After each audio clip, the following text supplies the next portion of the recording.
Writer at The Athletic, and I'm with my co-host, former Braves reliever, Eric O'Flaherty. What's happening, Eric? What's up, Dave? Well, a lot.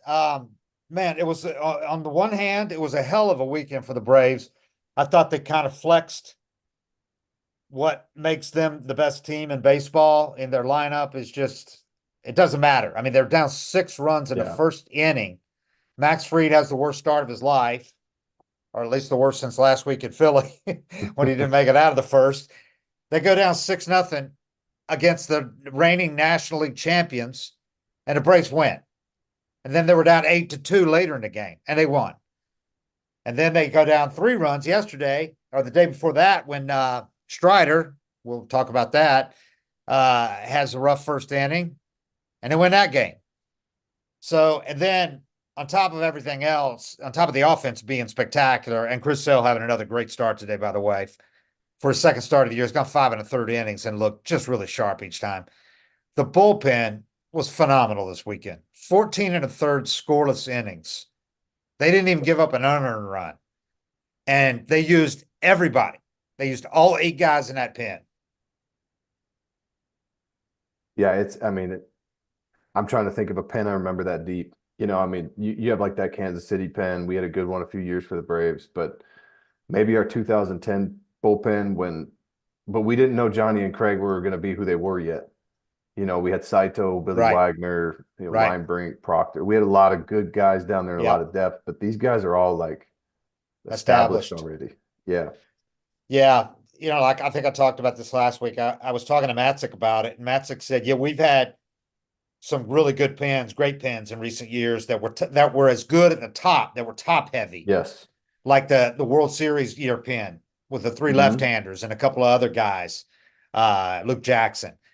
But never have they had, and I would say, other than one you mentioned, I don't think another Braves pen in history has been this deep because they didn't used to put the emphasis on the bullpen.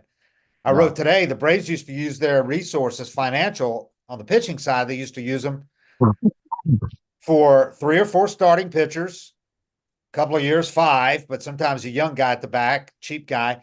And then the bullpen you paid your closer good money. A lot of times paid one good setup guy like a Rimlinger, pretty decent Yeah. money, but that was it. The rest of the guys were fungible, and you paid Yep. 1 year. 1.5 Yeah. lefty, righty, long guy. Like you just had a kind of a mix of guys that could, if you push the right buttons, they could get it done. Right. But you only had to push the buttons for 2 1/3 or 3 innings max back in those days. The starters are going 6 or 7. Yeah. With the shorter starts now, I think it makes a lot more sense to have this depth. But I can't. Today you had a 1-run game for most of it, right? I mean, when you bring your pen in, you're up by 1, and you go 3 shutty. You score 2 in the bottom of the 8th and take a 3-run Right. lead, but you go 3 shutout innings without using Minter or Iglesias, Yeah. and those are for me still the top guys. Yeah. That's where and another pen they had that was so good was the year that they made all the trades at the deadline and brought in Yeah. 3 closers: Melanson, Green, Martin. Mm-hmm. Was it Martin, a tall dude from Yeah, Texas? Martin. Chris, Yeah. yeah. That was a really good pen, but that was at July. That was at the trade deadline. This Not is to from start the day year. one. And that was Yeah. out of desperation that year. So, yeah, this is the best one I've seen. I mean, it's top to bottom. There's not one guy in that bullpen that I would hesitate to put in a game, even in a high leverage situation. No. Dylan Lee, I mean, you used him the other day. He had 2 1/3 terrific scoreless innings, 2 hits. So I mean, it's like up and down. That bullpen is it's loaded. And the great thing about that is you don't have to use Minter. I was looking at it today. Minter and Jesse last year. Remember when Jesse was on the All-Star pace before he got hurt? Yep. Minter and Jesse each pitched in. I wrote it in my story today. I think it was 24 of the first 49 games. Basically, they pitched in half the games, Yep. each of them. Then Minter had a little fatigue stretch where he really got beat up for about 5-6 games, and his ERA went up over 8. And then he just whittled it down the rest of the season. 54 remaining appearances. He was great. So he ended up with a 3.7 or whatever. Jesse got hurt, ruined his All-Star chances. But I mean, those guys were being used every other day, and now you don't have to do that with these guys. Like Chris Sale You didn't said have to today. think about it. Right. Chris Sale You said just give him a day. he was talking to to Jimenez and Matzik today, Chris Sale did when they came out of the game, about how you basically have 8 closers down there. And about 4 of them have major league closing experience. Yeah. 4 do. Jimenez, Pierce Johnson, obviously Iglesias, Mentor. I think there's one more. But anyway, 4 of them were legit closers. And the other guys are all set up, have all done setup basically. Dylan Lee might not, but I mean, these are like Pierce Johnson today. You used Iglesias 2 days in a row. You don't even hesitate to bring Pierce Johnson in 3 runs, No. and he didn't give up anything. He's throwing those curveballs like he did 2 days ago when you used Iglesias in the 9th. You bring in Pierce in the 10th with a ghost runner at second, and I think he threw 14 straight curveballs, and they can't do anything with it. No, I mean that pitch, it depends on the camera angle, but the camera angle in Chicago was lower and like almost like right over the right-handed pitcher's shoulder. Those lower ones, you can see that ball just take off down into the left, and you can see how fierce and sharp that bite is. It's one thing when you have that overhead view, you really just get like a gist of how far the ball moved, right? But you get certain angles on TV, and you can just be like, man, that thing, it looks different than everybody else's. So right now, after today, after 3 straight scoreless outings, including 2 where they had to pitch a lot of innings, the Braves bullpen leads the National League with a 1.87 ERA. Second best in the National League, Pittsburgh's 2.90. The Braves have got a 0.92 whip. That's second to the Pirates, 0.89. And the Braves have a 171 average against. That's the best in the league. Again, easily. The only other team below 202 is the Pirates at 186. So, I mean, they're dealing. They got 40, and they've pitched 40 and a third innings, which is, that's the 5th most, but the Braves have played 4 fewer games than the Dodgers and the Padres. And they got the 5th most bullpen innings, and none of the guys are getting worn out because they've got so many guys they're spreading the load between. Yeah, I mean, I don't think too many teams had those short outings from their number 2 starter, and then another guy struggling. But they're not going to have to do that all year. But I mean, the thing for me when you talk about this is, I know it's early and everything, but they haven't been they haven't been sneaking out of these innings. They've been dominant, clean innings where they're in control the whole time. It doesn't feel like this is unsustainable. It just feels like who they are. Yeah. Let's say they got 33 and 2/3 innings. That's the 4th most in the National League. And the Braves have 8 games. They have 26 strikeouts and 33 and 2/3. And the thing is, they're not giving up any hits. 20 hits in the 30. That's a 171 opponents average by the relievers. So anyway, bullpen's been outstanding, been every bit the building that we gave it. Offense is doing gangbusters, just like last year. And the amazing thing is they're doing it without Acuna. Right now, he's maybe the done the least in the lineup. And that's not going to last. And they're doing this without Acuna. You can have 3 guys in this lineup that are slumping at any point and still expect to score 7 runs. Yep. Extra base hits. To see Matt Olson pick this right where he left off last year is pretty impressive. He's got 8 extra base hits. He's one off Mookie Betts' lead. Mookie Betts has played 4 more games. He's got 56 plate appearances to Olson's 37. But Olson has 8 extra base hits. He has 9. So he's second in the league. I mean, second in the majors. He had another bomb today, and he's I tell you what, Michael Harris, you've talked about him a lot, but dude, that dude's got legit power. He's got the legit power. Right now, I want to teach my kid to hit like him. Like drive everything to left center, and then he gets a first pitch changeup. Yeah. So he's a little early, just comes around it, hits it out to right center. But his approach, the fact that he can hit that ball out to left center keeps him on every pitch. And that's what he tries to do. And how about Ozuna, man? Yep. He goes 40 and 100 last year, basically doing it all after April. Second half. Terrible first month. Goes 40 and 100. Well, what's he at right now? He's got 4 homers and 10 RBIs in 8 games. The guy's batting .314 with 1,047 OPS. And once again, last year we had Harris unsolicited mentioned that pep talk from Ozuna is what helped him get turned around. This time we got it from the new kid, Kellenick, said that Ozuna from spring training on has been great with him and a lot of the other young guys, but he said he's been great talking to him. You never see it, which is kind of cool because he's not doing it to make sure everybody can see him doing it like at the cage during BP. So that Yeah, means it's he's corny. talking to him alone. Yeah. Yeah. Because people aren't seeing him do this, and the players say, yeah, he's been great. He's talking to me. So, but yeah, Kellenick said that he's been great with him since he got there. And he said, me and a lot of the other young players. So, and I asked Ozuna about it, and he goes, yeah, man. He goes, that's the kind, that's what did he say? That's pinned on my profile. That's what I do. He goes, he goes, and it's not eyewash.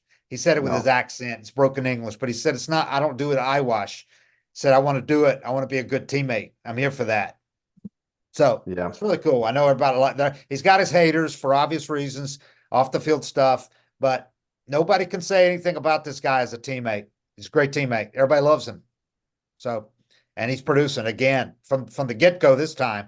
If he does this all year, who knows what he might do? Everybody's like, he'll never repeat 40 and 100. Well, he might surpass it. He's just got so much power and so much bat speed. They can't pitch around him. They got to pitch to him. That thing like a toothpick, you know. They got, and Austin Riley, that was a bomb he hit today, man. Yeah. 460 something, 67 or something.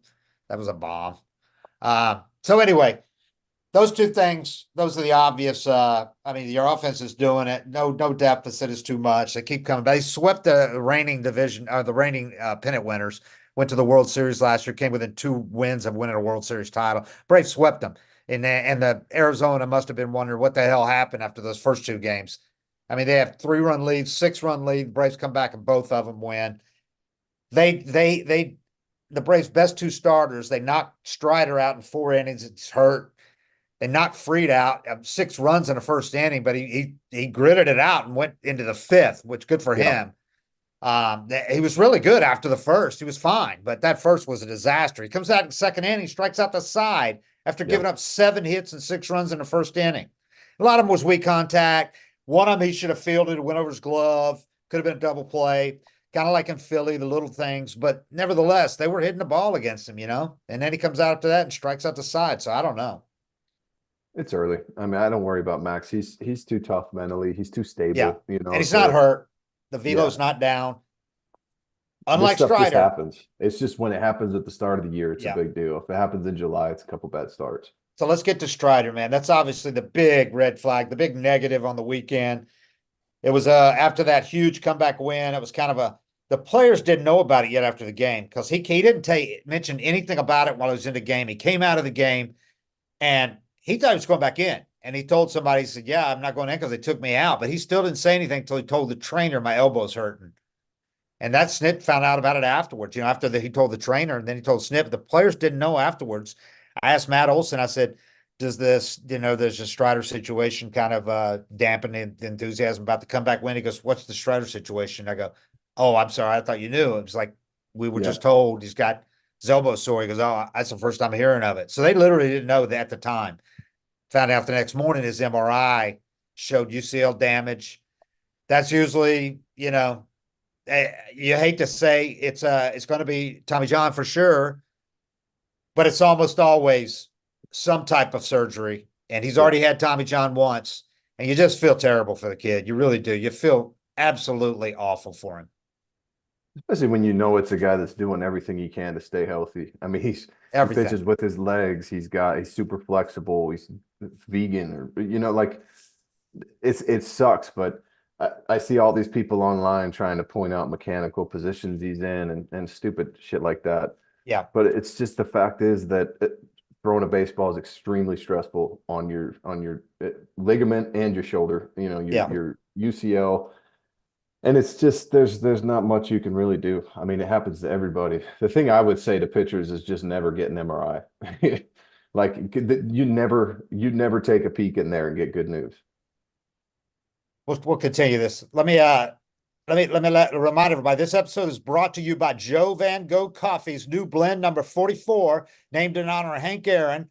A fitting way to celebrate the 50th anniversary of the Hammer's 715th homer is to buy yourself a bag by visiting Joe Van Gogh. That's JoeVanGogh.com. And it's good coffee. I got a bag of it. It's got a cool bag. You probably won't want to open the bag because it's got a great logo on it and everything. Thank. But yeah, tomorrow's the 50th anniversary, man. Big stuff of the 715th home run to beat Babe Ruth's record.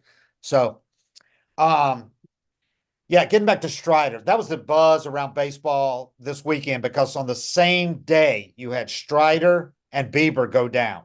Bieber's out for the season. He's going to have surgery again. Same day. Strider, to me, he's the most dynamic pitcher with DeGrom out and recovering. Strider is the most dynamic, dominant starting pitcher in baseball. And he's done. Almost certainly done for the season, barring some miraculous thing from Meister out in Dallas when he goes to visits. But, even if it's just the brace surgery, if they don't do full Tommy John, even if they do the brace, you got to think he's out for the rest of the year because they're not going to push it with him for sure. Signed to that long deal. He's just too valuable to take any risk at all. Well, and it's such a timing issue too, because if you are going to have Tommy John, then you get him back next year if you do it ASAP. But I was telling Tim before we started this show, I had a partial tear in my UCL in 2005. And I think if I had that MRI 10 years later, I mean, I wound up having Tommy John 8 years later. But if I'd had that at a different period in the game, I probably would have already had the surgery right when they saw it. But the recommendation was, it's not a terrible tear. There's some damage in there. Let's try to rehab it. I took those 4 months because I heard it in the playoffs. I took those 4 months off and my elbow didn't hurt again for like 7 or 8 years. And now it's like, if a guy says anything's wrong with his arm, it's immediate. And agents do it too. Agents say, we want to get an MRI. Yeah. But that's why I tell every pitcher, don't even look in there. Like, take a couple weeks off, take some anti-inflammatories, see if it'll calm down. Sometimes it just disappears, but now everybody just goes straight to surgery. And I wouldn't expect this to be any different. They don't give them the option, though, of not getting the MRI. I know. Unless you just don't say anything. And then if you don't say anything and you come out and say, yeah, it's been hurting for a few starts, they're going to be like, then you're putting yourself in contractual situations where there might be contractual language where you have to say something if you're signed long-term. I don't know what the actual deal is, but let's just say the training staffs these days and medicals make sure these guys know, if you feel anything, tell us. And then what do? They send everybody for an MRI, just about. If it's a pitching, everything. If it's an arm, they do it. And a knee on a guy like Acuna, they send him across the country to have his MRI checked by the specialist who did the surgery.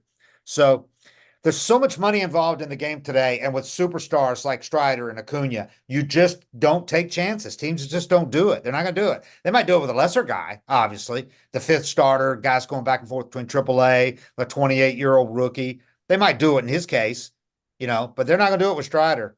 And and that's why the timing's so important, because if I would recommend, having had the surgery and done it all and been through it, avoid opening that joint up at all costs. Right. Like, I would recommend give it a month, give it, a month and a half, slowly build back up and see if you can come back and finish the season. But from the team's perspective, if they do that and then he winds up needing it in July, and you only get a June out of him and he's halfway decent in June, he's not even back to himself. Now you're looking at, he's gone for 2 seasons.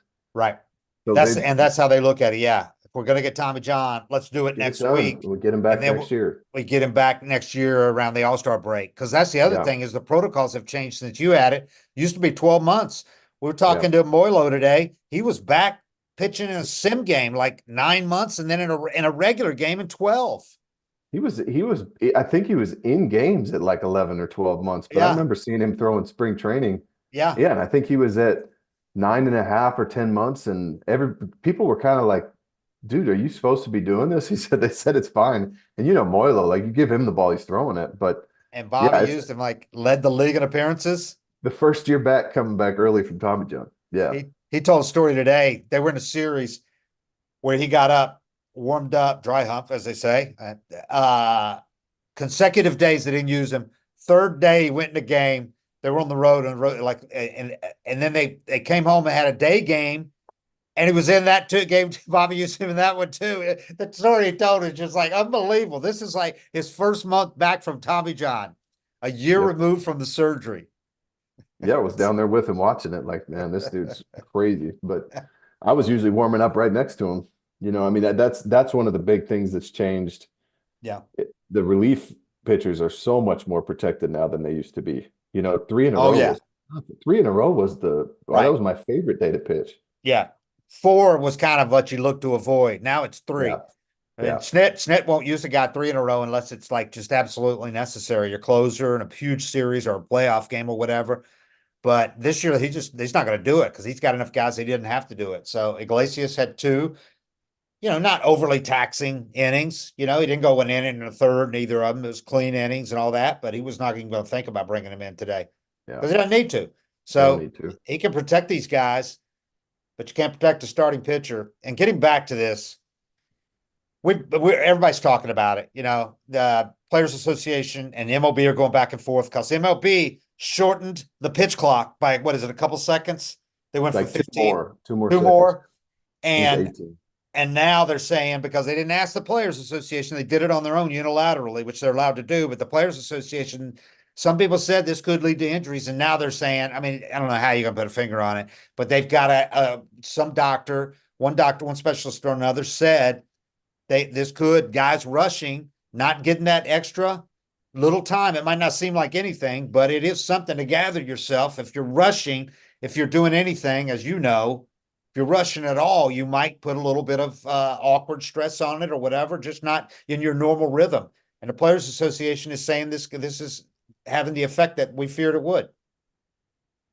Yeah. I mean, I tried to throw the ball again before I had time to think, but you could do that, I think, as a reliever. As a starting pitcher, it's an endurance thing. And if you think about it, if you were to take an extra 5 seconds between pitches, I mean, over 100 pitches, that's a lot more recovery for Yeah. each pitch before you throw it. And if you do a sprint workout, there's prescribed recovery. Like you run your sprint, you Right. sprint for 10, recover for 20, stuff like that. And it's not dumb people making these rules. It's to Right. keep you healthy and get the most out of each throw. But I mean, honestly, you can't expect injuries to go down when everybody's throwing upper 90s. Yeah, that's the other thing. More important, I think, than 1 or 2 seconds less on the pitch clock is I don't think it's avoidable because where we are in the game, we've talked about this before. The difference, people ask me all the time on Twitter and social media or in person, why didn't the old guys get hurt when Leo was pitching coach? Why didn't the big 3 guys get hurt? I mean, Smoltz got hurt, but he was too hard and he was closer and all that. But I tell them, guys didn't throw 100% max effort on so many pitches like they do now. Guys weren't throwing 100 back then. They were throwing 93. They were mixing in sinkers at 88. They were throwing 4 pitches. They weren't throwing 98, 99. That's put so much more stress on the arm. The human body, the arm is not meant for the pitching motion, period. They've talked about how the guys they used to think had perfect mechanics like Pryor, turns out those weren't perfect mechanics at all. They led themselves to Tommy John. Yeah. What was it? The W, yeah. The W, yeah. They thought it was good, and it's not. Well, even Pryor and his guys weren't throwing 100. Strider is 5'11". He's listed at 6 foot.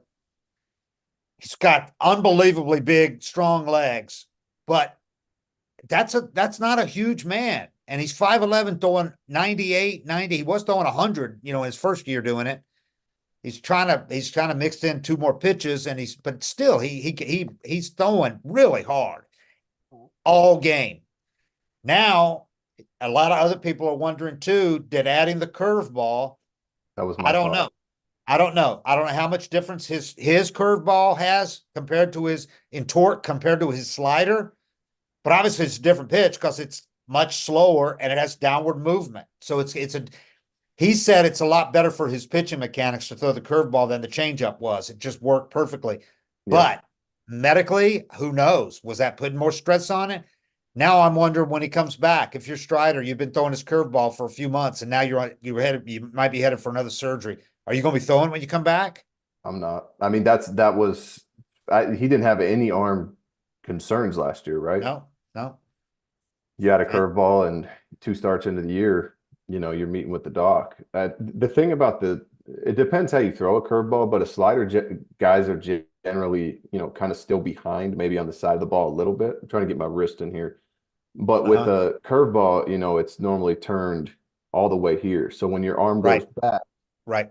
it's more opened up. And I think a curveball definitely could be more stressful on the arm than a slider, but it said the same thing about cutters, and everybody throws a cutter now. Yeah, It's so hard. For me, one thing that I do think is that everybody has all these tools, these training staff, strength coaches, mobility, everything's available to them to get the absolute max out of their body.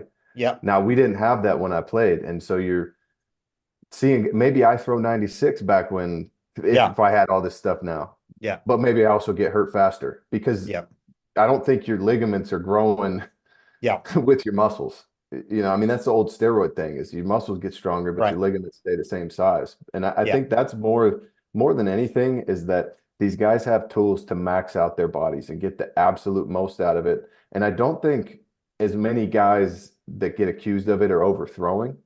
I think they've just completely unlocked their body's yeah, potential to the max. But when we're talking about throwing is an unnatural motion, and you found a way to get an extra 10% velocity out of that movement, that doesn't necessarily mean it's a good thing. yeah. But it's who you have to be if you want to pitch in the game now. And You have to throw Strider hard. is as diligent and does as much research as Everything. any pitcher in the game. So Yeah. he is taking a deep dive into shaping that pitch. He's at the Maven Lab this winter, and he's looking at the diagrams, the computer readouts, shaping the pitch. So they are, like you said, trying to maximize, get every bit they can out of that. So you're pushing the envelope with your body. Yeah. Instead of doing it with steroids, you're doing it with high tech The natural way. Yeah. technology, the natural way, but you're pressing your body further than it's ever gone before. And it's got to be a direct link between that. We'll talk about a little bit more about this because Austin Riley had something. I asked him about it too. Um, how should the Braves get ready for their Thursday day game against the Mets after they play on Wednesday evening? I know how I'm going to get ready for it with a big cup of coffee or six. A superb cup of coffee or two or three is a great way to start. Joe Van Gogh Coffee suggests blend number 44, so named in remembrance of Hall of Famer and Braves legend Henry Aaron.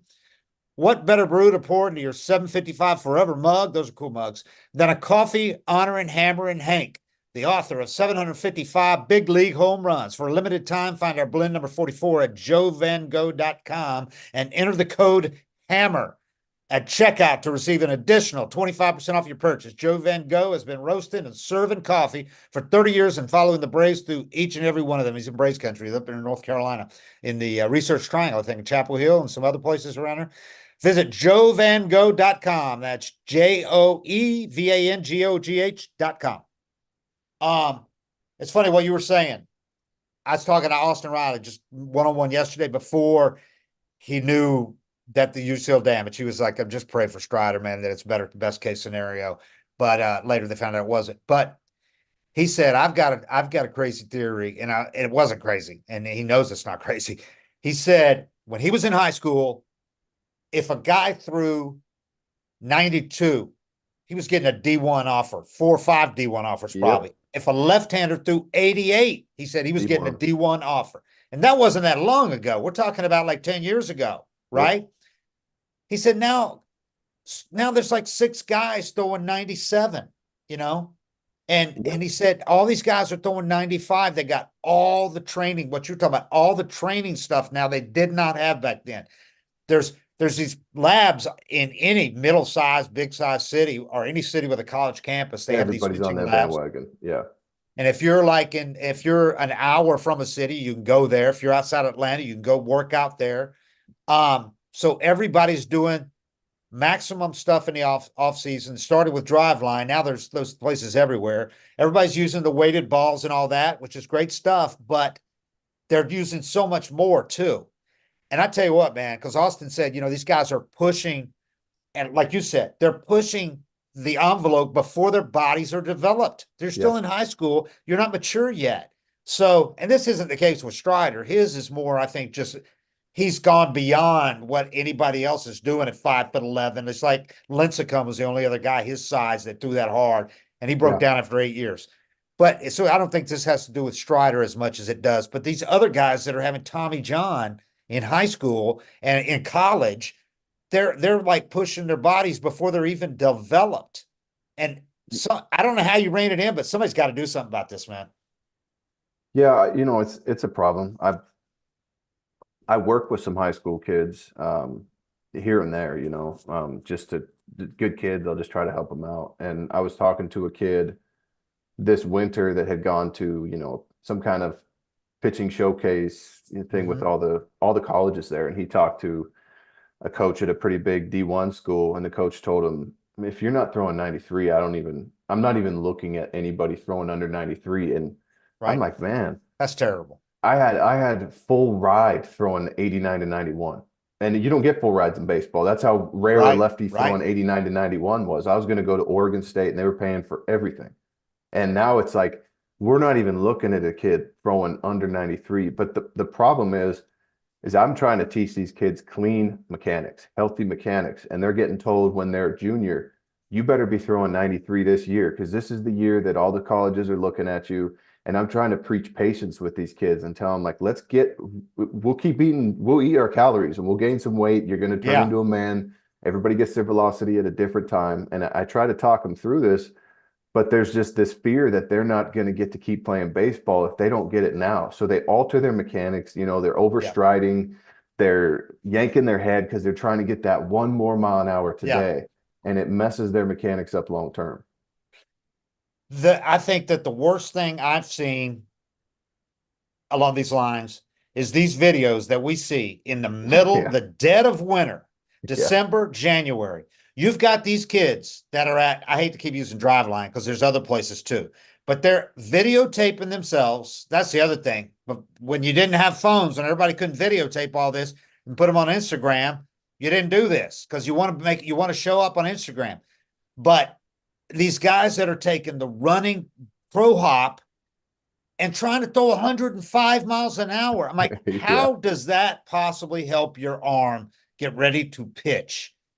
And there it cannot, that is not healthy. You're in the dead of winter throwing as hard as you can on a crow hop against the wall with a radar gun on it. There's some logic that kind of like maxing out your speed. Like if you were a sprinter, you got to run all out sometimes, right? But Right. the danger is I thought Driveline had a pretty good recovery protocol and they timed it out and they spaced it out. And if you weren't ready, you took that, you pushed yourself back. But it's people mimicking that just making it Right. up. Right. Like I saw these videos. Let me buy a pocket radar. Like that wasn't even an option when I was a kid. You couldn't get on a radar gun. I didn't get Yeah. on a radar gun until my junior year of high school at a showcase.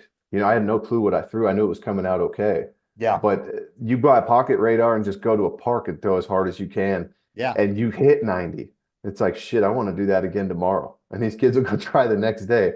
Or you have a guy Yeah. that's doesn't, it's such a dangerous field to be in of telling unnatural movement, do it as hard as you can without it being really carefully structured. In the middle of the off season. Yeah. And you got kids that are yelling. They're like, yeah, it's like Yeah. crazy. They're trying to Yeah. it's like they're deadlifting, trying to deadlift the most weight or whatever. Yeah. But it's just such an unnatural motion. And they're doing it in the middle of the winter. And they're not out there stretching and warming up and all that. And like you said, recovering. So there's another thing. We're just talking about all these reasons that are contributing to this. Snit has said for years, and he's not alone, all the old school guys think that all this travel ball when these kids are like barely Yeah. in their teens, some of them before their teens, right? And travel ball, and it's so highly competitive. So they're doing it months on end. It used to be baseball was 2 months in the summer, basically, Yeah. Travel ball, these guys, especially in Sunbelt states here in Georgia, they're basically year round now. And that's Yep. so many more innings on a young arm than there used to be when most guys played like 2 or 3 sports. And even if they just played baseball, they didn't train year round throwing baseballs, There No. wasn't baseball. Now there is. And especially in these places where you could do it outdoors or all these indoor labs. And My so senior year, I started throwing 2 weeks before the season. Like I threw a bullpen, but maybe two bullpens, and then I'm starting game one. That's probably not the best route either, And I had a funny experience because I was in Yakima and I'd gone down to this showcase in Arizona, and I had no draft attention at all, but Oregon State, some other schools had seen me throw. So I was starting to get some college attention, throwing about 85, 86. But this was the first time I'd thrown, through the summer and into the fall, where you Yeah. really had time to build up arm strength. And I go down to this tournament in Arizona and I'm throwing 92, 93 for 6 innings. I get called by every team, for my mom said she just couldn't answer the phone fast enough that night. And so I'm getting told I'm going to be a first rounder the whole off season. I'm looking up, cool cars and shit to buy, and I'm getting $1 million. And I had no clue how to prepare for a season. So I start throwing, maybe 3 weeks, 2 weeks before the season starts, and I go out there and I'm pitching in Yakima in 35, 40-degree weather, 15 scouts in the stands, and they're all pointing their guns at me. And I'm like, here it goes, boys. I'm about to show them what I got, Yeah, and I'm yeah. throwing it as hard as I can. And I think I'm probably feels good. It's probably 95 tonight. And I see them just looking at their gun, kind of like turn it off, turn it back on. We thought this guy was supposed to be bringing gas, and then all of a sudden, all the guns just get put away. And then probably five. By the third inning, there's like one scout left. I talked to one of the, blowhard dads that was sitting right behind all the scouts after the game. I was like, did I light it up today? He's like, you were like 82, 83. So yeah, I mean, we didn't have the best, preparation and programs, but I also wasn't throwing the whole off Yeah, season and putting that stress on my arm. yeah. So anyway, I know we've got long on that, but it's just I just absolutely hate it because I've talked about Yeah. Strider. He's like he and Charlie are guys, they're just a joy to talk to. But Strider, I mean, he's on record. He's like on pace to set records. He was 5 strikeouts from becoming the fastest pitcher to 500, starting Yeah. pitcher ever to 500. I mean, he won 20 games last year, struck out. He had 281 strikeouts last year in like 180 innings or whatever it was, 170 something. I mean, this is a guy that you thought this year he's going to get 300 strikeouts. He can Cy Young. easily, you throw out a few innings last year and he wins the Cy. His FIP was much lower than his ERA last year. He was up really high in FIP. He ranked eight. I mean, you could have made an argument for him to win the Cy last year. But Yeah. this year, he was the odds on favorite to win the Cy Young. Now you're talking, you go from that to one, oh, my elbow's sore. All of a sudden, this is a guy you're looking at maybe the second Tommy John surgery in a span of 5 years, man. And Yeah. he's only 25. He's must see TV for me. I mean, I was excited every time he was taking the mound. There's Yep. not a lot of pitchers that yeah, they're going out there and you're thinking he might strike out 20. Yeah. I mean, Yeah. you don't know what he's going to do. He's probably going to No be pretty hit good, stuff but every time he goes out. maybe I catch him on it. Maybe he has it today and he strikes out 20. Yeah. He had 16 against Rockies last year. Yeah, you Yeah. thought he might get 20 when he broke Smoltzy's record. So yeah, and also we've talked about this. The next time somebody says that the Braves take advantage of these kids, tell them to shut the hell up. Because where Yeah. would Strider be right now if he had not taken that long-term contract? He is set for life. If he Yep. never pitches again, and he'll come back and pitch again. But if he never pitches again, or he's never as great as he was, that money is set. And if he just invests it just conservatively as possible, his kids, their kids, and the next kids are all set for life. You're If talking he's about not a that kind of complete money. moron, Yes. he's good. Yes. Yeah. You can't spend that money unless you like get divorced twice and lose half of it. And Have a So- gambling addiction. but if you don't take that money and you don't have that extension, say you're on a 1-year deal, you're in your free agent year and you get Tommy John. Then all of a sudden you look at, okay, I got to count a 1-year deal probably when I come back. Like Soroka, you're on these 1-year deals. And who knows if you're ever going to get a big payday. So yeah, you might be leaving tens of millions, maybe 100 million on the table in Acuna's case or whatever. But But you get Acuna- 80. if Acuna were to, God forbid, blow out his knee again, same knee like That's good. Strider's, he's set. He's got that money coming. So, I mean, there's the argument for it right there. Strider, got a big deal. Alex had never given a deal to a pitcher with only 1 year of service time, never given a long deal like that to a pitcher like that. But he said, I never had anybody like this that had everything like this. The mentality, the intellect, the skills, obviously the physical talent. He never had anybody like that. So they took that risk. And, I think it'll still pay off. I think if anybody can come back, because we've seen pitchers still pitch well after 2. I Yeah. don't know that they pitched as well as they did before. It's a lot But- harder, I think. Right. But- He doesn't have to be if he's 90% of what he was, and I hope he's more than that, but 80, if he's 80%, he's he's worth still that well contract. above average, a very, he's still a top of the rotation, top 3 starter Yeah. if he were to do Yeah. that. So we'll see. I mean, maybe he doesn't even have to have full Tommy John. Maybe Meister, because I think Meister is the guy that does the brace surgery, right? He's the one that uses that more than others. I Maybe don't know that's why much he's about going it. there. I think Meister's go. I think that's probably why they're sending him there. He's Hamels was he was a Hamels went to him because he was Texas. Well, Meister's out in Dallas, so okay. we'll I see. think the tough part, what I was told is the really hard part about Tommy John is you're drilling in the bone again. Right, They got to put these holes in right. your bones, and you can only drill through them so many times. And that's why they Venters, the surgeon, would not do a fourth Yeah. because they didn't want to drill. The bone was too compromised to drill it a fourth time. So they Yeah. did some other thing where they wrapped it around or, hammered it in, screwed it in or whatever. And yeah.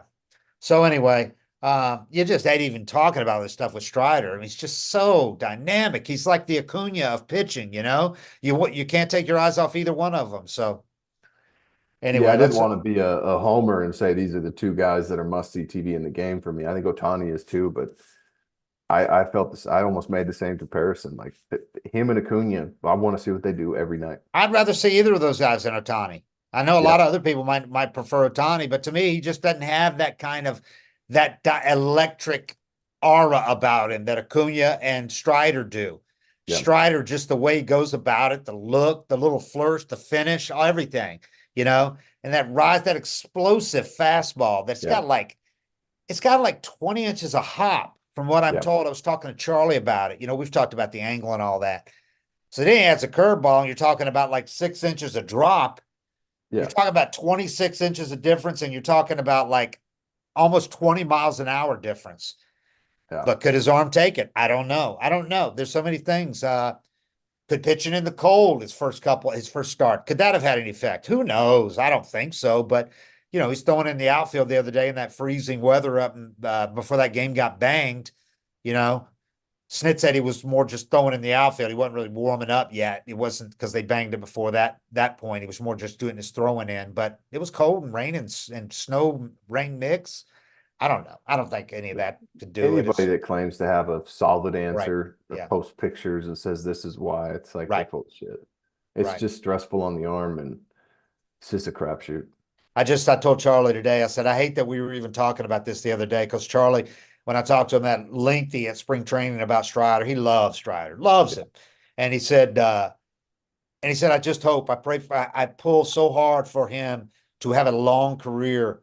But it's just, there's all these power pitchers, these guys that have these long careers, that pile up these numbers are all like Verlander and Max and they're all like 6'3", 6'4", 6'5", Yeah, There's like none of them that was under 6 feet. Lincecum was the exception, like Charlie said, but he had that freaky delivery straight over the top yeah, and did all that weird shit with his body that nobody else could get in those positions. And even yeah, he broke down. He won what, 2 size back, yeah. and then he broke down before 30. Yeah, and So Strider, for me, like there's a big difference between those two guys because Strider's looks pretty effortless. right, it does. It It's really does. clean. It looks like he's throwing about 92 and the gun says 99. When you watch Lincecum and you saw those positions he's getting into, Yeah, you're like, man, that's why he was I the don't know freak. who can hold up doing that. I mean, what he was doing was insane and cool. But Strider, you watch him throw, and it's Right. like it looks like he's just playing catch. It doesn't look like, and that's Yeah, why it's tough when these guys it's get thrown that. deceiving. Same with DeGrom. When you watch DeGrom, it looked like he was playing catch. It didn't look like he was trying to throw 100. It's just what he threw. And it's deceiving with DeGrom too, because he's so skinny, he's so Yeah, narrow that he's another one. Like Sale.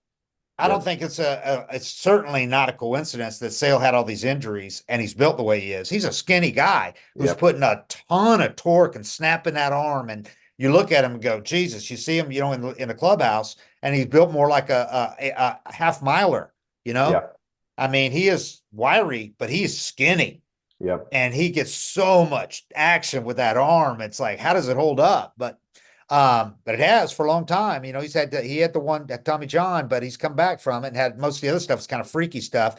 But he's had like a scapula, stress fracture, and you look at his body and you go, yeah, he's putting a ton of stress on that body. But then DeGrom is the same thing. He's so narrow. And Smoltz Yep. said DeGrom's not going to hold up if he doesn't dial it back Mhm. and realize he can be great throwing 96, 95. He doesn't have to 99. I think Smoltzy's right about that. People think Smoltzy goes too far with some of his old school. I think he's absolutely right. And Yep. I think Strider might have to.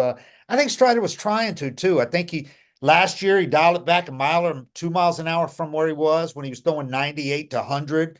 Last year it was more 95 to 98, and this year he had a curveball. I think he was trying to pitch more, but Yep. that's fastball and the slider are still his bread and butter pitches, unless he just completely changes it when he comes back. So, One of the but tough things about that too, and Smoltz he's a different kind of athlete. I mean, there's some guys that can throw at 80, 85% effort level and dot up and throw strikes. yeah, A lot of guys, like you're most accurate at about 95%. You had a high effort level. I right, couldn't throw strikes. Like if I got into a situation where I was walking one or two and then I tried to just lay it in there, yeah, those pitches were going to be worse than when I was yeah, trying to put something on it. So it's not an easy thing to do. Just well, my body when I'm at 95% effort, the gun says 98. Okay, but if it's not easy to just say, well, I could stay healthy longer if I'm throwing 93, and I can't throw strikes at that effort level. It's a lot harder. It messes up your timing. I don't think it's an easy thing to do. if there were, there'd be more than one Greg Maddux. Yeah, exactly. Yeah, everybody just go do that. Yeah, just do what he does. He pitched Yeah, forever. He had a yeah, partial tear for like the last 5, 6 years of his career. yeah. Pitched with a partial tear. You were talking about don't go get the MRI. He kept taking those 1 year deals from teams because that's what they were going to give him and kept pitching rather than have Yep. Tommy John. And he had some great years. He kept going and going and going with that partial tear, but he could do it the way he threw. I guess I didn't say this while we were live, but I had a partial tear in 2005 for the Timber Rattlers in Wisconsin. I missed the playoffs. They told me to just because it was different times, so they told me to Yeah. rehab it. I did the rehab and I came back the next spring and it was just gone. And I didn't have to wind up having the surgery till it started hurting again in 2012. We got an Really, seven MRI. years later. Yeah, and we got the MRI in 2012 in about July. And Uh-huh. Jeff Porter, head trainer, told me, he said, it's going to be up to you what you want to do. We could try to let it calm down and everything. I said, I don't want to have surgery if I don't have to. Right. I finished out 2012 with a torn ligament. And it was some of the best baseball I ever pitched. Isn't that something?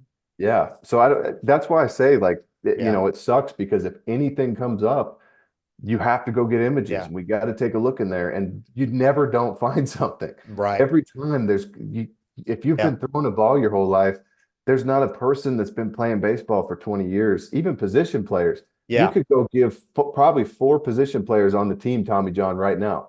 Check Yeah. the third baseman's ligament. I Yep. bet Austin's got a partial tear in there. And you could give it to him if you want to, but I also think he might never need it. It might just feel great his whole career. Yeah, pitchers have said that, have told me that before. Like you can't take an MRI on a pitcher 3/4 of the way through the season, halfway through and none of them are going to be Everyone's shredded. clean. Everybody's got some inflammation. Like Johnny Vendors was telling me how many weeks it took him after the season to come off the anti-inflammatories that he gobbled every day. That It Voltaren. took him weeks to come down from that. He took him every Yeah. day. I So, started that in spring training when I got there. Took it all year. Then that first probably 3 weeks of the offseason, everything hurts. I mean, you feel like hell. I yeah, took 3 weeks off, not because I wanted to, but because I needed to. It's yeah, just even my knees hurt.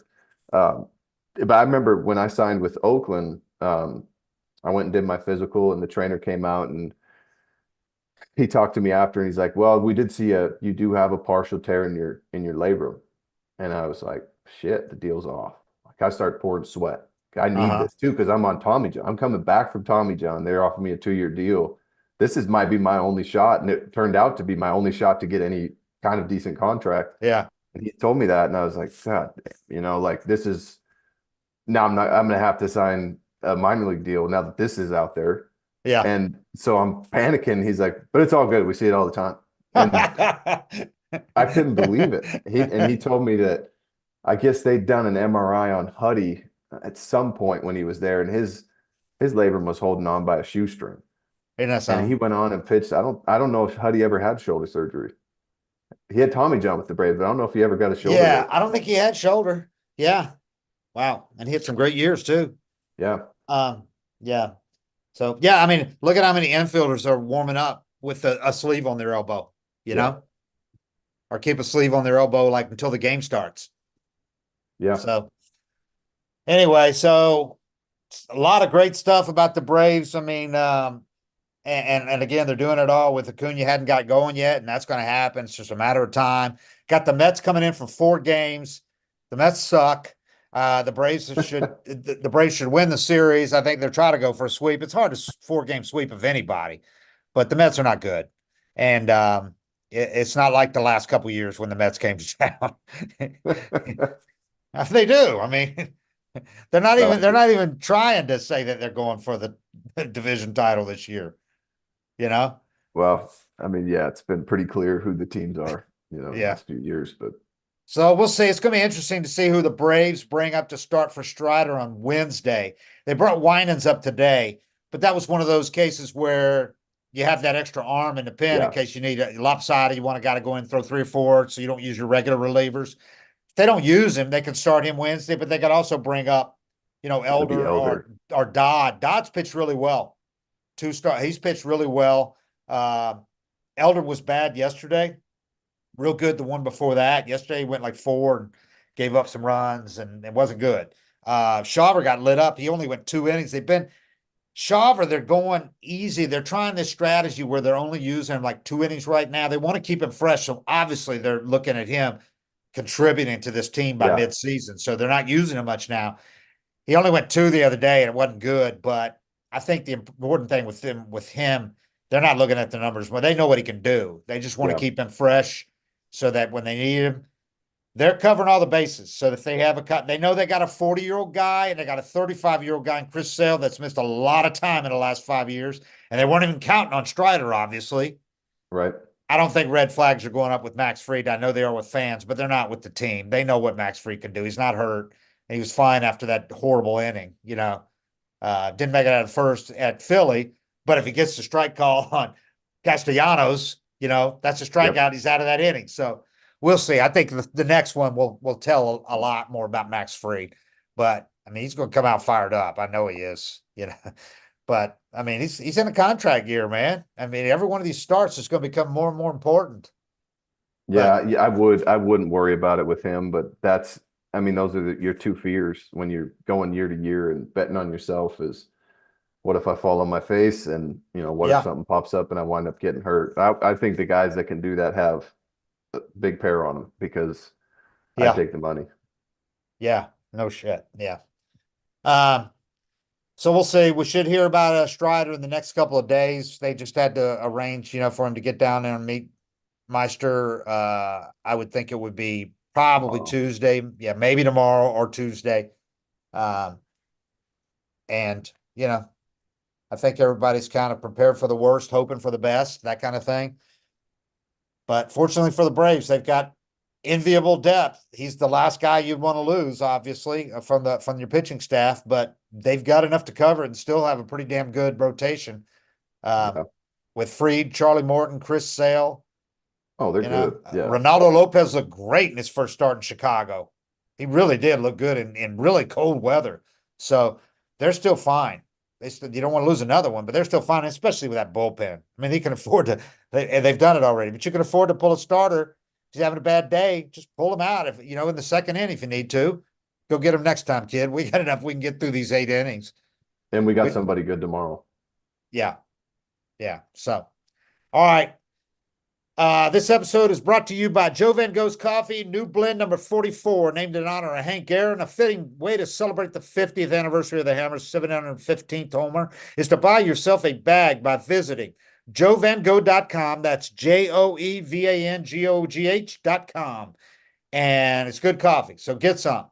You got a discount if you mention Hammer on there. We appreciate it, everybody. And we'll talk to you again after this Mets series. A lot going on with the Bravos, and they are pretty much right where they want to be. I think they're on pace for 108, and they've already played the Phillies and the Diamondbacks, so that's pretty good.